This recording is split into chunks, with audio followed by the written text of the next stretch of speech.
So what is going on, guys? TripleG here with another Tarkov video, and in today's video we're going to break down the Lighthouse. Now the Lighthouse seems to be a map that not a lot of people play, and I think that's because people don't really understand where it is you need to look.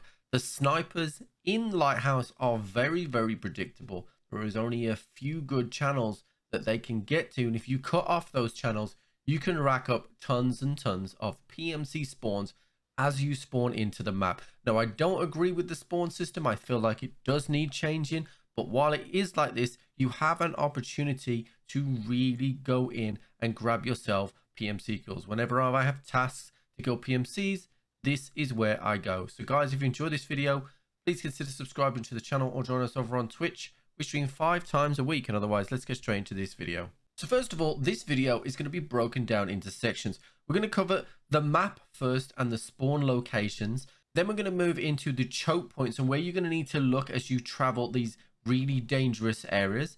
And finally, we're going to cover the USEC camp itself. And I have some really sneaky spots for you to get tons of row kills, which will allow you to rack up that XP. So let's get into it. So the first thing you're going to want to do is always have this map on a second monitor until you understand the map. Now, this map, I just Googled Escape from Tarkov map, Lighthouse, and here we go. So you'll be able to find this map really easily on a Google search. The first thing that we are going to talk about is the PMC spawns.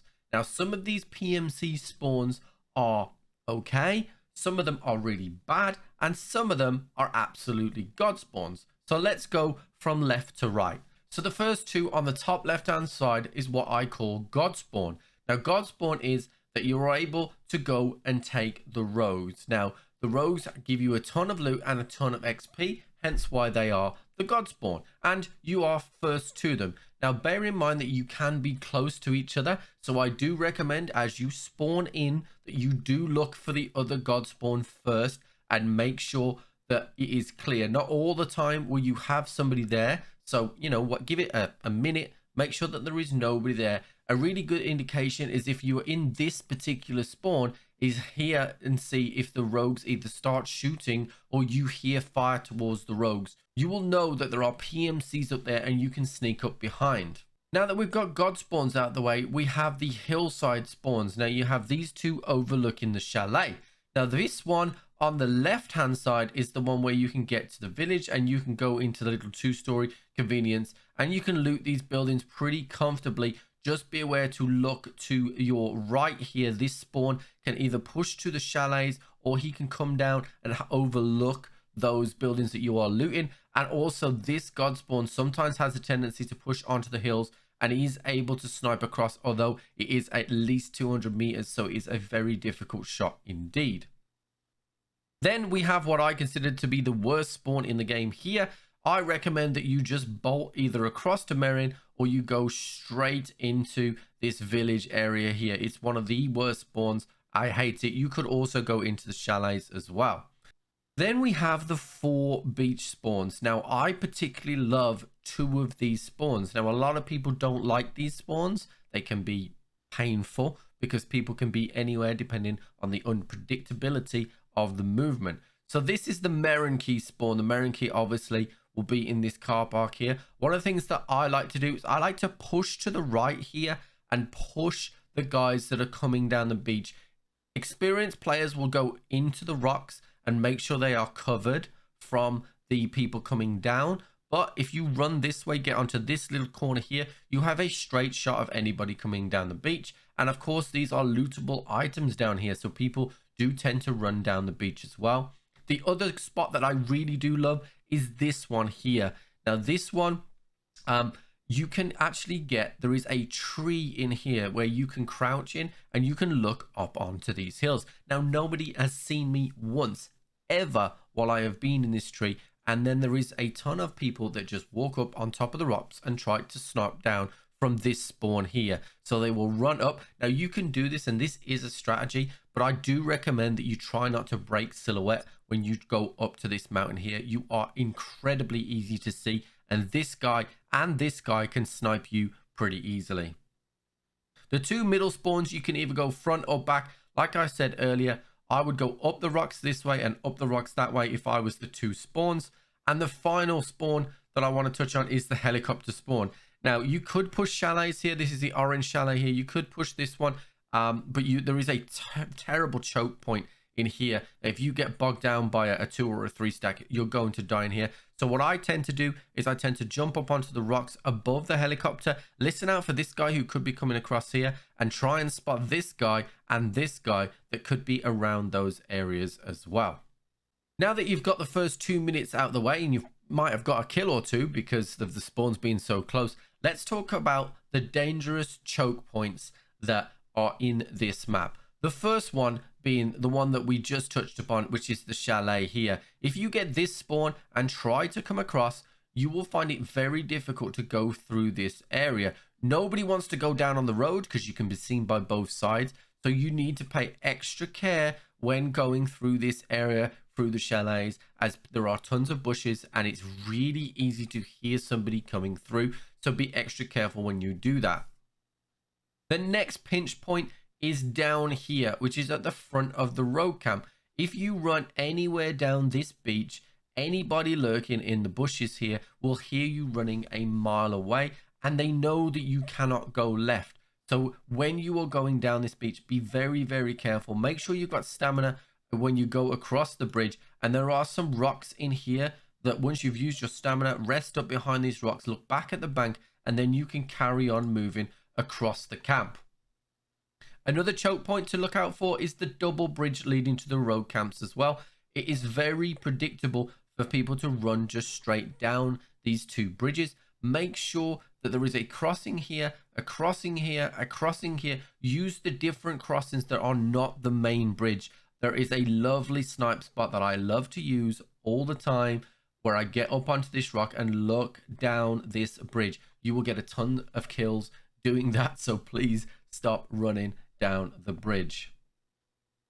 Other couple of things that I want to touch on is for audio cues. Obviously, you'll know when the shots are indoor and outdoor and what distance they are from any experienced player. But if you hear a sniper scav, and I mean, you know, the really predictable sniper scav that's either over this bottom right side of the map or up the top left up here, those are the out of bounds sniper scavs. There is a task down here on the right. If you hear this going off early, stands a chance as a PMC that might just have died, or you can get a quick shot on them, so look out for that, or that they've gone too far looking for the vehicle exit and they've been hit by the snipers there. There could potentially be some free loot. So that's the choke points out of the way. Now let's go on to the USET camp itself. So the USET camp, their buildings are named 1, 2 and 3. It's really easy to identify. Now there are a ton of things that you need to remember, so let's start from the top. First of all, there are mines around this camp, as indicated on this map by these dotted areas. They are really easy to avoid, so make sure that you do, because it's pretty simple to not get hit by these mines. Okay, so you've decided, you've spawned in, you have the rogue task, or you want to get sniper skill. This is how you defeat the rogues, simply from a distance without any issues. So the first thing is that we'll have some front gate rogues down here. Now you can take these rogues out from what I call position 1. Now position 1 will allow you to shoot at around about 250 range with a DMR or bolt. You'll be able to take those front guys out first. Then there is a group of 3 roamers that will be around this helicopter.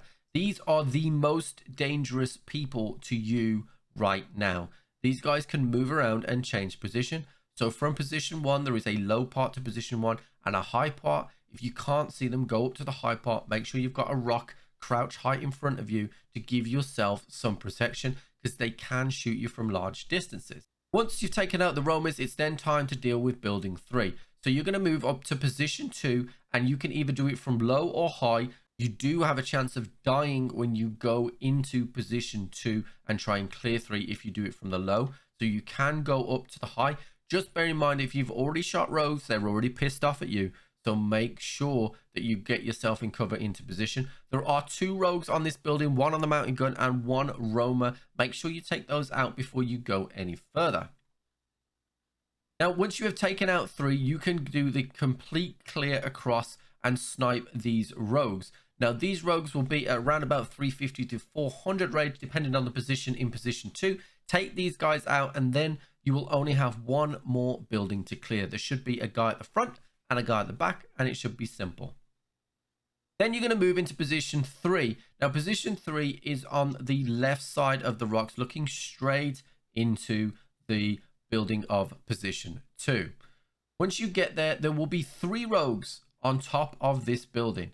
One on a mounted gun on the front here, one on a mounted gun at the back, and there'll be one hovering around a green tent that is on that building. You will also have a group of 4 roamers that will also be trying to kill you. Now, I recommend that you, on the right side of position 3, you start going in and taking out those roamers. Take the roof guys off first. Once you have taken those roof guys off, the rogues will patrol around building 2. They will go in one door, out the other, and kind of do a circle. Be patient. Don't push down there unless you are absolutely ready and kitted to get into close quarter battles. These guys are laser beams and they will destroy you if you miss a single shot. There should be 4 of these rogues. So what I like to do is get them down this right side of the building. They will line up pretty nicely. You are able to take them out from the rocks with about 150 on the rangefinder. Pretty nice and simple. Once you have taken out those 4 roamers and the 3 on top, you've cleared all the other buildings. There should be no more rogues in the camp. Just bear in mind that this is a player scav paradise. So people will be coming there to see if there are any dead roads.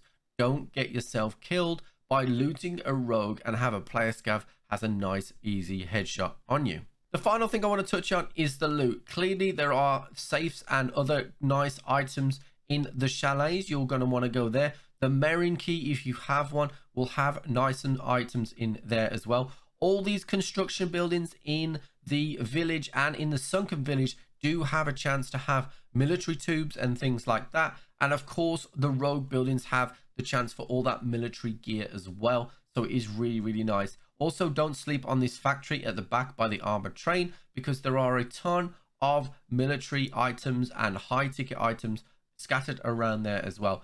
Clearly, there are a ton of other Jaeger stashes and everything else there is that are in all the other Tarkov maps.